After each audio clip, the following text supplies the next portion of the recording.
que sendo da forma de Deus, não teve por usurpação ser igual a Deus, mas aniquilou-se a si mesmo, tomando a forma de servo, fazendo-se semelhante aos homens, e achando na forma de homem, humilhou-se a si mesmo, sendo obediente até a morte, e morte de cruz.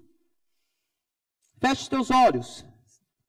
Deus Santo, neste momento nós vamos aprender a Tua palavra. Nós te glorificamos e te rendemos graças por tudo que tens feito neste lugar. Tu és maravilhoso, Tu és poderoso, Tu és santo, eterno, todo-poderoso. Tu és o nosso Deus e a Ti elevamos agora as nossas vozes. Faça avançar o Teu reino, faça glorificar o Teu nome. Nós somos os Teus servos, faça-nos aprender a Tua palavra, no nome de Jesus. Eu me disponibilizo a Ti, Espírito Santo, para poder ministrar algo que já está no meu coração, que é a palavra do nosso Senhor Jesus Cristo, e que todas as pessoas que estão me ouvindo possam ser edificadas por estas palavras, e pelas pessoas que me ouvirão através das redes sociais. Pai, faça o Teu reino avançar, faça o Teu reino progredir, faça a Tua igreja, meu Deus, alastrar a semente santa do Evangelho, em nome de Jesus, amém. E presta atenção, por volta do ano 62 depois de Cristo, Paulo estava preso, provavelmente em Roma. Paulo provavelmente estava preso em Roma, e ele escreve essa epístola aos cristãos da cidade de Filipos. Esta carta, embora ela tenha um tom grande, por sinal, de alegria, Paulo, ele não deixa de exortar, ensinar, de edificar os irmãos filipenses. E esta escrita é uma das mais lindas, é uma das declarações cristológicas mais importantes da Bíblia Sagrada. Os teólogos alemães e ingleses, por volta do ano de 1860 a 1910, eles pegaram esse trecho escrito por Paulo, especificamente nas palavras, mas aniquilou-se a si mesmo. Embora sejam palavras ambíguas, esses teólogos europeus, eles começaram a estudar, pesquisar, eles começaram a aprofundar o conhecimento, chegando a uma doutrina chamada doutrina da kenosis, ou doutrina kenótica. O que significa isto? É uma palavra grega, keno, privar, esvaziar, aniquilar, se limitar. Eu quero que vocês entendam que quando eles começaram a estudar, a grande questão para estes homens foi, e preste muita atenção, até que ponto Jesus se esvaziou? Até que ponto Jesus se privou dos seus atributos? O que nós não podemos cometer são dois erros fundamentais. Primeiro, pensar que ele se aniquilou completamente a ponto de se tornar como você e eu, porque nós somos pecadores por natureza. Romanos capítulo 5, verso 12, que nós herdamos por natureza o pecado adâmico. Todas as pessoas que nascem, todas as crianças, elas já nascem do pecado, elas já nascem condenadas. Então nós não podemos cometer este erro, de pensar que Jesus se aniquilou totalmente. O segundo erro que nós não podemos cometer é que Jesus, ele se aniquilou pouco. Como assim? Que ele se aniquilou permanecendo uma forma celestial, angelical. Os docéticos uma heresia, são pessoas, uma teoria que eles defendiam que Jesus era um ser celestial, que Jesus era um ser angelical, e que ele, tudo que ele fazia é porque ele tinha alguns atributos divinos. E se pensarmos desta forma, tudo que ele fez na cruz do Calvário não vale nada, porque se era um ser celestial, ele não passou por dores, ele não passou por tristezas, então nós não podemos cometer este erro. O que eu quero trazer a você, e eu quero que você anote bem isto, é que explicar a natureza de Deus satisfatoriamente é impossível, porque é o finito querendo explicar o infinito. Então, eu lhe explicar satisfatoriamente a natureza de Deus me é impossível. Imagine então lhe explicar a fusão da natureza divina com a natureza humana. Porém, para que eu possa desenrolar tudo que o Espírito Santo colocou em meu coração, eu quero trazer para você, alguns entendimentos. Eu quero trazer um entendimento. Por causa deste texto, teve pessoas que alegaram e negaram a Trindade. Mas, na verdade, eu vou buscar todas as informações através da Bíblia Sagrada, porque a Bíblia explica, a Bíblia se completa.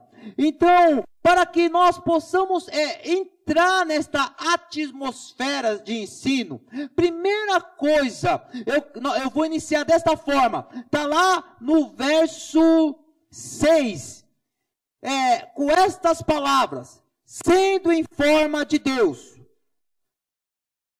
não teve por usurpação ser igual a Deus. Primeiro, quem Jesus era antes da encarnação? Quem Jesus era antes de chegar à sua forma humana? Lá no capítulo 1 do Evangelho escrito por João, verso 1, na parte final diz assim: e o verbo era Deus. Eu quero destacar isto, que antes de Jesus se encarnar, antes de Jesus ser humano, Jesus era o próprio Deus. Jesus, ele era Deus. E sendo Deus, ele tem que ter alguns atributos que somente Deus tem. E no verso 2 do capítulo 1 do Evangelho escrito por João, diz desta forma: ele estava no princípio com Deus. Como assim? O que revela o verso 2 do capítulo 1 do Evangelho de João? Que Jesus estava no princípio. Que Jesus, ele é eterno. Ele era, ele é e sempre será eterno. O que significa isto? Nós seremos eternizados por Deus. A eternidade, o ser que está fora do cronos, o ser que está fora do tempo, o ser que não tem passado, presente e futuro, porque a ele tudo já é, este atributo só pertence a Deus. Você sabe do teu passado, você vive o teu presente e você cria expectativas para o teu futuro, porque você está dentro do cronos, você está dentro de um tempo, você é limitado. Entretanto, Deus está fora disto. O passado, o presente, o futuro para Deus, ele é agora. E sendo este um atributo de Deus, João, ele defende a humanidade de Jesus, ele defende a pessoa de Jesus, escrevendo dessa forma, lá no verso 2, ele estava no princípio com Deus. No capítulo 8, verso 58, João escreve desta forma: antes de Abraão existir, eu sou. O que João está ratificando, confirmando, e que o Espírito Santo está nos ensinando nesta noite? Está ensinando que Jesus, ele era Deus, ele estava no princípio com Deus, e antes que Abraão existisse, Jesus, ele já era. O que quer nos revelar acerca da eternidade, do eterno, que é um atributo somente de Deus. Paulo, da mesma forma, escrevendo aos Colossenses, no capítulo 1, verso 17, ele escreve desta forma: ele é antes de todas as coisas. Ele quem? O contexto fala de quem? De Jesus. Quando Paulo começa a escrever aos Colossenses, no capítulo 1, verso 17, Paulo está dizendo assim: antes de todas as coisas, ele é. Pastor, o que o Senhor quer nos ensinar nesta noite? Quando eu quero te ensinar, a primeira coisa que nós temos que entender é quem Jesus era antes de se esvaziar. Se estes textos, eles afirmam que ele era eterno, e a eternidade é um atributo de Deus, significa que ele era Deus. Da mesma forma, Paulo escrevendo aos Colossenses, no capítulo 1, verso 16, na parte B, olha que interessante. Ele escreve assim: tudo foi criado por ele. Tudo foi criado por ele. Calma lá. Lendo o livro das origens, Gênesis, você sempre vai ler: Deus fez, Deus criou, Deus, ele fez o homem. Agora Paulo está dizendo que quem criou todas as coisas, Paulo fala assim: tudo foi criado por ele. A criação foi feita por Deus, mas Paulo está atribuindo isso à pessoa de Jesus. Absolutamente tudo foi criado por ele.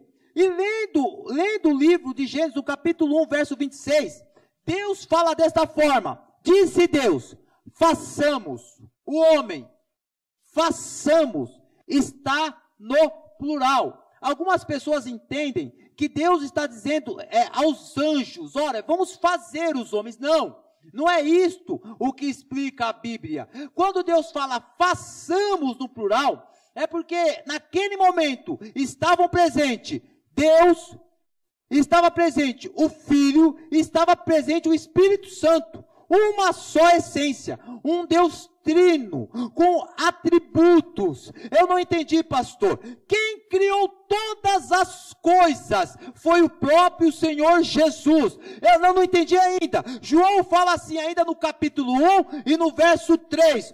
Todas as coisas foram feitas por Ele. Criador, criação, tudo foi feito por Jesus. Se nós continuarmos com esta ideia de criação, só pode criar, só pode fazer algo novo do nada quem tem todo o poder. A onipotência é um atributo que proporcionou a Deus criar todas as coisas. Ele diz dessa forma: haja luz, e a luz se fez. Haja terra, e a terra se fez. Para que essas coisas fossem criadas, teria que ter, de uma forma obrigatória, todo o poder. Portanto, além de Jesus ter criado todas as coisas, a ideia é plena e clara em dizer que Jesus tinha todo o poder. Entenda o que eu vou te falar. Quem que era Jesus antes de se esvaziar? Ele era santo. Eu não entendi, pastor. Eu estou falando em absolutividade. Eu estou falando em plenitude. Eu estou falando em totalidade. Isaías, na morte do rei Uzias, ele fala que viu o Senhor assentado no alto e sublime trono, e ele viu serafins que com 6 asas, 2 cobriam os rostos, 2 cobriam seus pés, e 2 voavam, e a glória de Deus faziam os umbrais das portas, se moviam, e os serafins clamavam uns aos outros, dizendo: Santo, santo, santo, santo é o Senhor dos exércitos, santo, santo, santo é o Senhor dos exércitos. Quem estava lá? Jesus. Quem estava lá? Jesus. Ele é santo. Antes de se esvaziar, ele era santo, ele era todo poderoso, ele era onipresente, ele era onisciente, ele era misericordioso de forma plena. Quem que era Jesus? Jesus era Deus. Antes de se esvaziar, ele tinha todos os atributos, ele tinha todas as garantias de Deus. Jesus, ele tinha um trono eterno, a qual nunca se levantou, ele tinha uma coroa eterna, a qual nunca saiu da sua cabeça, e ele tinha um cetro eterno de justiça, que nunca saiu das suas mãos. Quem era Jesus antes de se aniquilar? Era Deus.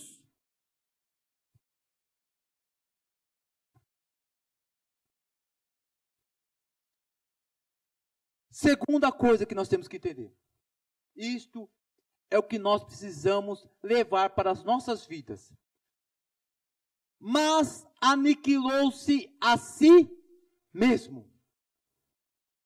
Aniquilar, privar, esvaziar.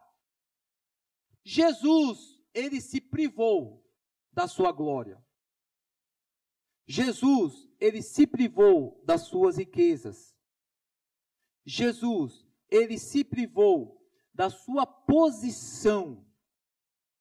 Ele se privou do seu trono, ele se privou dos seus poderes. Sabe o que é mais lindo deste texto? Que não houve a necessidade de Deus dizer desta forma: eu preciso enviar alguém para morrer, se sacrificar pelos homens. Eu preciso mandar alguém à terra para uma missão. Deus não precisou determinar isto a ele. Olha o que o texto fala. Ele se aniquilou. Ele foi voluntário. Ele quis, ele desejou, ele se esvazia. Isto era um desejo, foi uma vontade, é uma forma intencional, uma forma deliberada, é um desejo. Eu vou me esvaziar, eu vou me autolimitar. Paulo escreve em 2 Coríntios, capítulo 8, verso 9, porque já sabeis a graça de nosso Senhor Jesus Cristo, que sendo rico, por amor de vós, se fez pobre, para que pela sua pobreza sejais ricos. Ele era Deus. Ele tinha todos os atributos de Deus: santidade, eternidade, onipotência, onisciência, onipresença. Todos os atributos, absolutamente todos. E ele se esvaziou. Ele se privou. Quando nós lemos a Bíblia, e vamos lá para o início de todas as coisas, a Bíblia nos relata de duas pessoas, Adão e sua esposa Eva. Eles estavam no jardim de Deus. E Deus deu a única determinação: não toque nesta árvore. Não toque nesta árvore. Satanás influenciou a mulher, dizendo que se ela comesse daquele fruto, presta bem atenção, ela seria semelhante a Deus. E quando Eva come do fruto, ela oferece a Adão, com o mesmo pretexto: se comer deste fruto, seremos semelhante a Deus. Veja só o exemplo que nós temos que aprender nesta noite e que esta geração tem que aprender. Jesus, ele se esvaziou da glória. O homem, ele desejou a glória. Vou falar mais uma vez. Jesus, ele se esvaziou da glória. Adão, ele desejou a glória. Vivemos no século 21. E os homens amam posições, status. Amam as primeiras fileiras. Não só no termo religioso, mas em todas as circunstâncias. Os homens amam os púlpitos, os lugares de destaques. Os homens amam todo tipo de luzes, holofotes. Eles amam ser estrelas. Eles desejam isto. Eles querem a vitória pregada hoje, passando por cima de seus inimigos, que às vezes é o próprio irmão. Deus vai te dar vitória. E não importa o meio que vai dar vitória. Então nós vivemos numa época que os fins não justificam os meios. Eu quero chegar lá. Mas de que forma? Não importa. Porque os valores se perderam. E a cada dia que se passa, e a cada meses que vão, o homem, ele deseja cada vez mais a glória. Deixa eu explicar algo a você. Sabe por quê? No nosso país, em outros países, há tanta fome? Por causa da ganância de uns. A corrupção, a má distribuição de rendas. Onde pessoas têm muitos e outras não têm nada. Então a pobreza é gerada pela ganância. A ganância é gerada pelo desejo da glória. E não fiquem escandalizados. A ganância chegou no tal ponto que as pessoas vendem o evangelho para conquistar qualquer coisa. Vendem uma palavra de autoajuda, vende uma palavra que fala, levanta a tua mão que eu vou profetizar e você vai receber. E essas igrejas estão lotadas. Por quê? A glória que esses homens querem, o lugar que eles querem. Então, os meios não importa. O importante é a minha finalidade, é o meu desejo. Adão fez isto, Eva fez isto, Demas fez isto. Paulo fala, e Demas me abandonou amando o presente século. Mas Jesus, eu estou falando de Deus, ele não. Ele foi diferente, ele se esvazia, ele se priva, ele faz o contrário que a natureza humana faz. Ele aniquilou-se, ele veio a este mundo por um desejo. Terceiro ponto. Primeiro ponto é, sendo da forma de Deus. E a Bíblia nos relata que Jesus era Deus, antes da forma humana. Segundo ponto, se aniquilou. Jesus, ele se autolimita de alguns atributos. Terceiro ponto, tomando a forma de servo, fazendo-se semelhante aos homens. Jesus,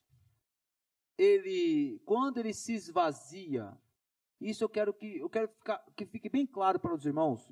Quando ele se esvazia, ele se priva de poderes divinos, não da natureza, porque ele fala assim, eu sou. Ele fala isto lá no livro de João, no capítulo 8, verso 58, fala assim, antes que Abraão existisse, eu sou. No livro de Êxodo, capítulo 3, verso 14, Moisés fala, qual que é o teu nome? Aí Deus fala a Moisés, eu sou o que sou. Qual que é a ideia aqui? Se nós olharmos para o português, a língua portuguesa, o único verbo que é imutável, o que é imutável? O único verbo que não pode se mudar é o verbo ser. Ele é um verbo permanente, ele não muda. Quem é. Então, quando vai dizer, eu sou, em outras palavras, está dizendo assim, em mim não há mudança. É por isso que escreve em Hebreus, Jesus é o mesmo ontem, hoje e eternamente. Qual que é a ideia aqui? Qual que é a ideia? Quando Jesus se esvazia, isso, preste bem atenção, porque aqui está o feeling, aqui está a espinha dorsal deste ensino. Ele se priva dos seus poderes, mas ele não se priva da sua natureza, porque quem é. E quando Jesus vem, mas não estou entendendo, pastor, mas ele não se priva não. Imaginem só, irmãos, imaginem só, aqui é um fogo, Você tira, se você pegar uma madeira, como se fosse uma tocha com pano, e nessa tocha tem algo para que o fogo fique na tocha, e se você tirar a tocha de lado, aqui está o fogo. Este fogo não fica menos fogo, este fogo não fica menos quente, este fogo, coloca a mão lá, depois os irmãos tentam fazer isso, coloquem a mão lá, irmãos, vai queimar. Aí, sabe esse fogo aqui do lado, esse aqui do lado? Este fogo não é menos fogo do que, oh glória a Deus, irmãos. Este fogo não é menos fogo do que este. Este fogo, ele não é menor que aquele fogo. A essência deste fogo é o mesmo fogo. E se você colocar este fogo dentro deste fogo, não vai aumentar em nada. Vai permanecer sendo fogo. Irmãos, olha só o que o Espírito Santo está te ensinando. Veio aqui o fogo de Deus, a essência, a natureza. Meu glória a Deus, meu Deus do céu.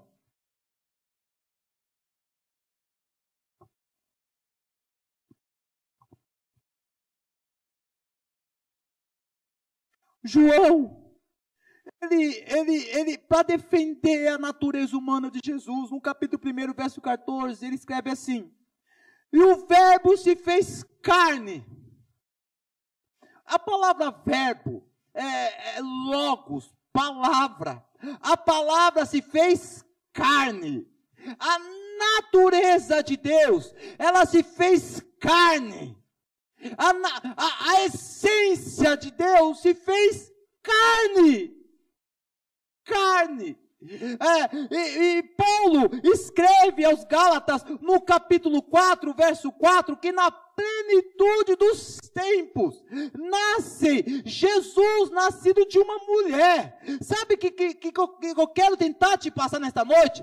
Foi a fusão perfeita, a mistura perfeita da natureza divina com o corpo humano. Foi a essência, foi algo que se encaixou de uma forma tão perfeita, tão plena, tão total. Deus, ele se esvazia, a essência dele sai, e Paulo fala que entra em uma mulher.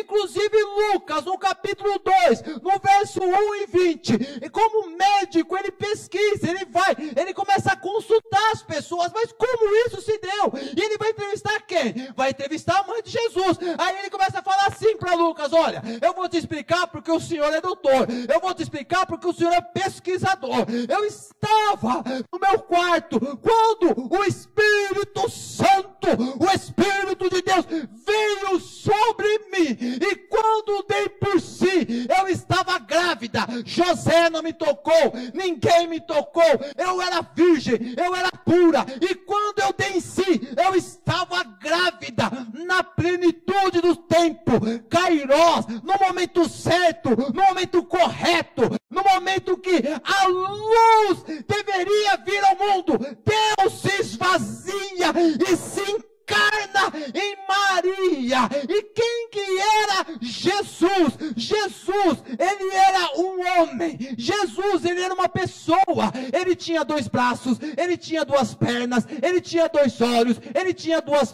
duas orelhas, ele tinha uma boca. Lutero fala, sangue do nosso sangue, carne da nossa carne. Eu não estou entendendo, pastor. João, capítulo 4, verso 6, Jesus cansou. João, capítulo 19, verso 28, Jesus na cruz, ele tem sede. Livro de Mateus, capítulo 4, verso 11, Jesus, ele tem fome. Percebam que essas necessidades são humanas, são de pessoas normais. Um ser angelical não ia ter fome, não ia ficar cansado. Um ser angelical não ia ter sede. No livro de João, no capítulo 11, verso 35, ele chorou. Ele viu o amigo Lázaro e ele chora. Você quer ficar ainda mais perplexo? Preste bem atenção. No livro de João, no capítulo 2, no verso 27, fala João que a alma dele, Jesus tinha uma alma, a alma dele se angustia.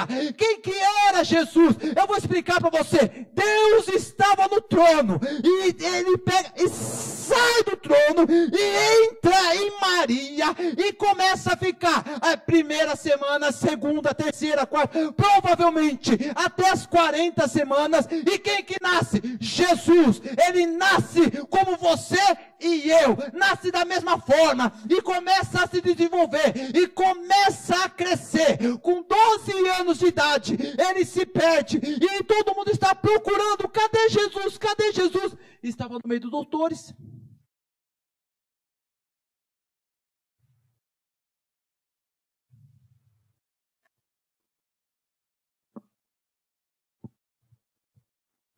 Ele estava debatendo com os doutores. Ele estava discutindo com os doutores.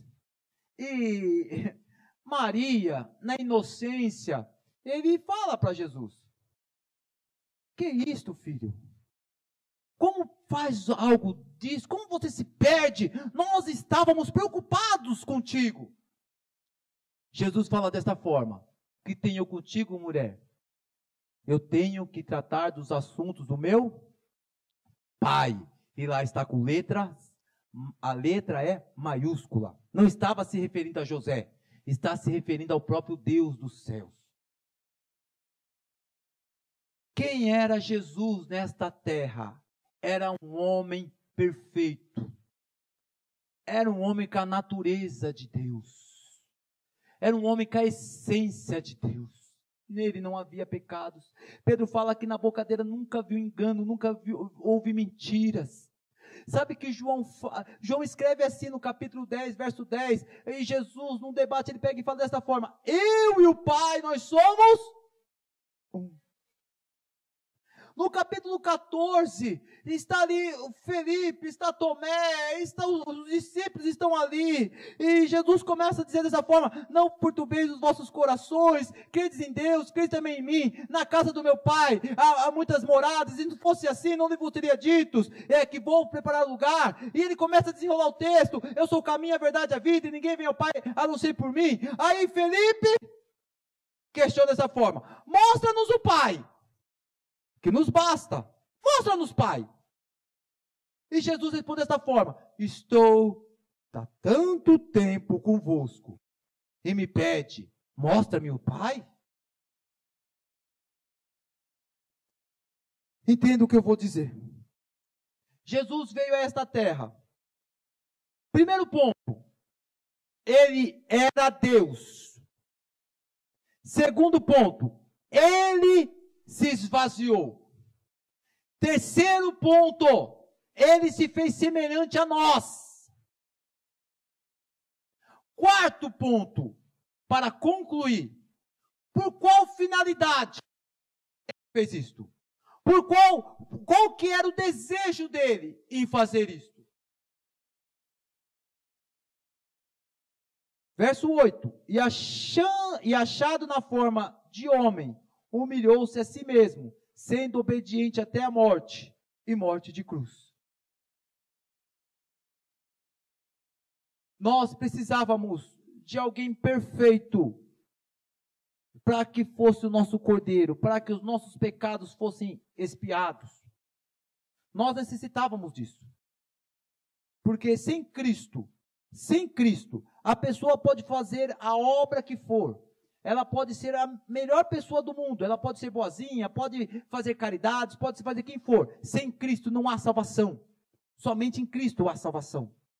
E qual que foi a finalidade de Cristo? Aos 12 anos de idade, ele começa a revelar que necessitava fazer algo, tratar algo acerca do assunto do Pai. Ele fala que tenho contigo, mulher. E Jesus começa a crescer, começa a se desenvolver. O Espírito Santo, porque neste momento o Espírito Santo que revelava Jesus, ele não tinha mais os atributos de Deus, mas o Espírito Santo tinha um íntimo relacionamento com Jesus, e já começava, ele no desenvolvimento dele, ele já começa a crescer e a entender que necessitava entregar por um povo. Aí quando ele começa a olhar, ele percebe que ele tinha que se entregar por você que está me ouvindo, pelos seus filhos, pelos seus netos, pelos seus bisnetos, pelas pessoas que morreram. Ele percebe a grande missão que ele tinha. E no livro de Mateus, capítulo 16, verso 16, Pedro revela que ele é o Cristo. Naquele momento ele começa a esclarecer: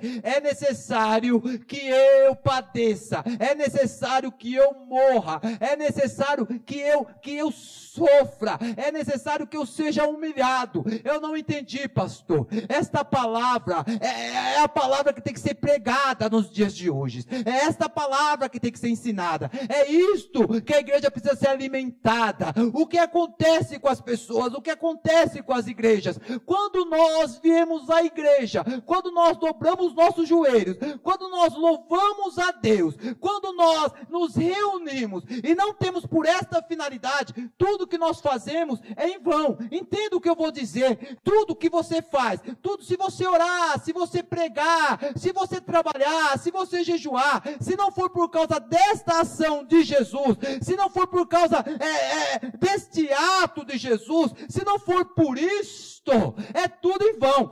Eu não entendi, pastor. Veja só, ele era Deus, ele poderia fazer vários questionamentos, mas ele não fez, simplesmente ele foi. Ele, no livro de João, no capítulo 10, verso 18, fala assim: ninguém tira a vida de mim, eu dou a vida voluntariamente. Sabe o que eu quero te dizer? É que ele não tinha nada a ver com os nossos pecados, ele não tinha culpa dos nossos pecados, ele estava a par de tudo que nós fizemos, e você e eu, nós estávamos condenados, você e eu, nós estávamos em ruínas. O nosso caminho agora, se não fosse por Cristo, era o inferno. Nós estávamos em morte sem Cristo, mas ele veio a este mundo, ele habitou neste mundo imoral, ele viu as pessoas passando fome, ele viu pessoas doentes, mas pastor, ele não era Deus, não. Agora ele estava humanizado, era como um homem. Então imagine só a essência dele divina, ele sendo misericordioso que era, ele amando as pessoas e vendo a desgraça, ele vendo as pessoas coxas, ele vendo as pessoas cegas, ele vendo as pessoas mudas, ele vendo os filhos de Israel perdidas, como ovelhas sem pastor. Imagine só ele, naquele momento olhando, ele naquele momento contemplando as pessoas.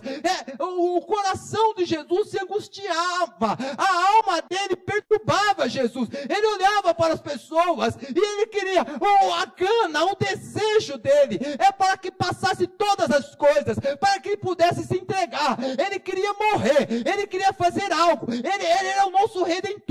Quando ele se entrega na cruz do Calvário, quando ele é açoitado pelos romanos, com aquelas tiras que tinha no final ou dentes de animais, ou pedaços de ossos de animais, quando as costas deles, de Jesus, são dilaceradas, quando aquela coroa, segundo os historiadores, a coroa de espinho tinha cerca de mais ou menos o tamanho de um dedo cada espinho, e para entrar, imagina aquilo entrando na cabeça de Jesus, Presta atenção no que eu vou dizer. Deram um manto para ele. Diz, você é um rei, então toma um manto. E jogaram um manto vermelho. Você é um rei, toma uma coroa de espinho. Você é um rei, então toma um cetro. Você é um rei, então toma o seu trono, uma coroa.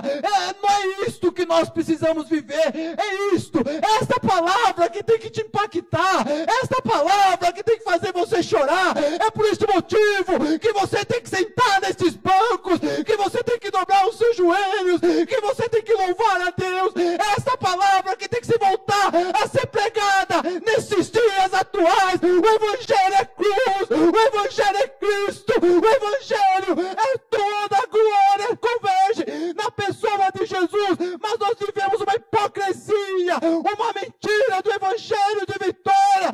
Todas as coisas foram feitas por Ele, e sem Ele nada dessas coisas iriam existir. É por Jesus que nós estamos aqui, e é por Ele que nós temos que marchar, é por Ele que nós temos que andar, é por Ele que nós temos que respirar.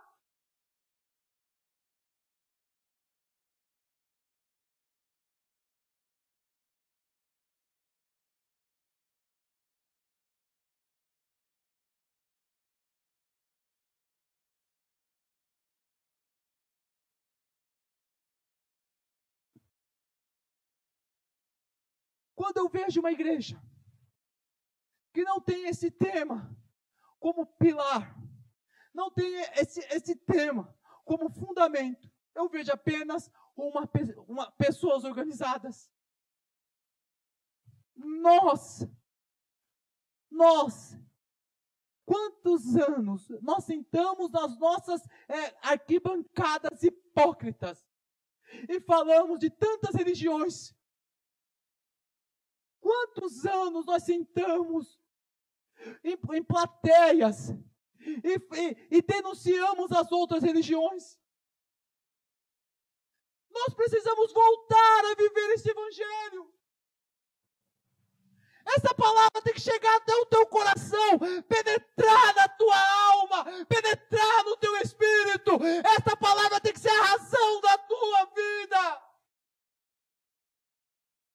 Você não precisa se alegrar se eu gritar que você vai ter vitória. Você não precisa se alegrar se eu falar que vai passar varão de branco. Você não precisa se alegrar se eu falar para você que a sua vitória vai ser com sabor de mel, que todas as coisas você vai ser exaltado. A sua alegria, a sua paixão, a tua satisfação é neste ser que era imune ao pecado, habitou entre nós, não pecou, se entregou e agora aguarda você ansioso para que você se arrependa, seja uma pessoa melhor, porque o desejo dele é te levar para uma eternidade plena, santa, saudável, uma eternidade de gozo.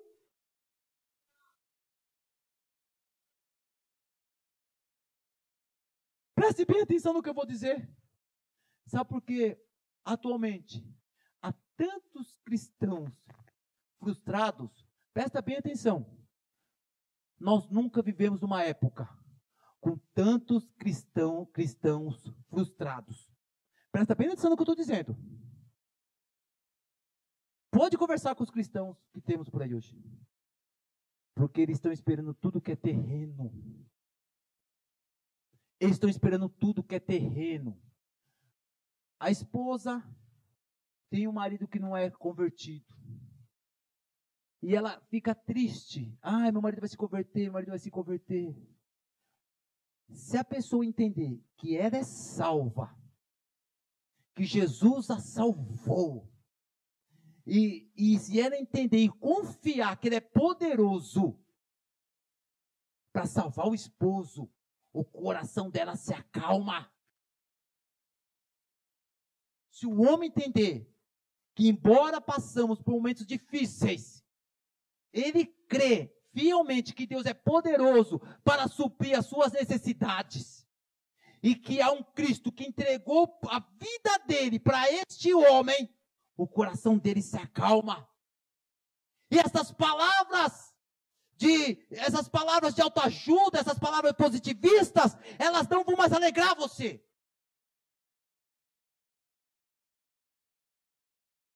Porque quando as pessoas entram na igreja, elas entram na igreja para esperar algo de Deus. Mas culto é você que tem que entregar algo a Ele. É a sua adoração, é o seu louvor, é o seu elogio por tudo que Ele fez. Nós precisamos voltar a pregar mensagens como estas. Nós precisamos voltar a viver esse evangelho, o evangelho em que Cristo é glorificado, em que Cristo é exaltado. Ele era Deus, e sendo da forma de Deus, ele não se usurpou o ser igual a Deus, mas antes ele se aniquilou, ele aniquilou a si mesmo, se fazendo-se semelhante aos homens, e sendo obediente de morte e morte de cruz. Ele, Cristo, Ele é a razão da tua vida, Ele é a razão da tua existência, Ele é a razão da tua família, Ele é a razão da tua alma, Ele é tudo. O contexto disto é a unidade. Paulo fala que não haja entre vós sentimentos. Presta bem atenção, que aqui eu finalizo. Paulo, ele escreve dessa forma. Ele fala assim: portanto, se há algum conforto em Cristo, se há alguma consolação de amor, se há alguma comunhão do Espírito, se há algumas atranháveis afetos e compaixões, completai o meu gozo, para que sintais o mesmo. Olha o que Paulo está dizendo. Todos os seus sentimentos, que sejam os meus sentimentos. Tendo o mesmo amor, o mesmo ânimo, sentindo uma mesma coisa. Sabe o que Paulo está ensinando? Unidade. Nós somos um corpo. Se você olhar para esse irmão do lado, ele tem que se alegrar e dizer assim: Jesus me ama. Ele se entregou por mim. Se você olhar para o irmão de trás, o sentimento tem que ser assim: Jesus me ama. Ele se entregou por mim. Se você olhar para aquele irmão lá no fundo lá, Jesus me ama, Ele se entregou por mim. A pessoa te pergunta: você está bem? Aí você responde: eu estou sempre bem porque Jesus é bom. É este o sentimento de um salvo é Cristo.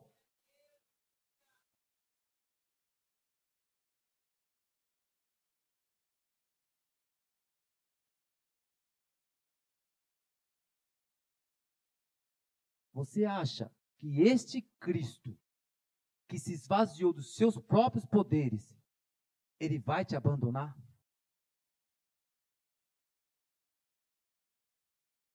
Este deve ser o sentimento até o arrebatamento da igreja.